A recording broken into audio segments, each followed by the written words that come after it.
एक बार राधा रानी और उनकी सखियां ब्रजभूमि में भ्रमण कर रही थी। उनकी पवित्रता और दिव्यता ऐसी थी कि जहाँ वो चलती थी वहाँ धरती पर फूल खिल उठते थे।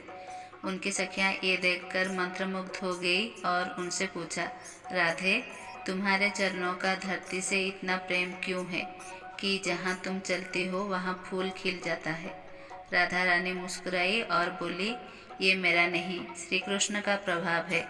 मेरे चरण उनके नाम से जुड़े हैं और उनकी कृपा से ये धरती धन्य होती है।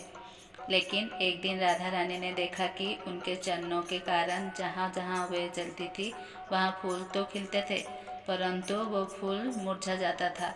ये देखकर उन्हें बहुत दुख हुआ। वो सोचने लगी कि इनकी लीला के कारण धरती को कष्ट हो रहा है।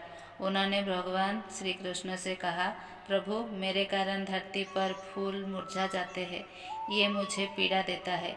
कृष्ण ने मुस्कुराते हुए कहा, राधे, तुम इतनी पवित्र हो कि तुम्हारे चरणों का धरती पर नहीं रखना चाहिए। मैं तुम्हारे लिए ऐसे उपाय करूँगा कि तुम्हें अपने चरण धरती पर ना रखने पड़े। बाद जब भी राधा रानी कहीं चलती थी उनके चरणों के नीचे कमल के फूल प्रकट हो जाते थे। इस प्रकार उनके चरण सीधा धरती को स्पर्श नहीं करते थे। ये चमत्कार श्री कृष्ण की कृपा और राधा रानी की दिव्यता का प्रतीक बना। यह कथा राधा रानी की दिव्यता और श्री कृष्ण के प्रति उनके अटूट प्रेम को दर्शाती है। साथ ही ये इस बात को भी इंगित करती है कि उनकी पवित्रता इतनी अद्वितीय थी कि स्वयं प्रकृति भी उनके चरणों को स्पर्श करने के लिए साहस नहीं करती थी।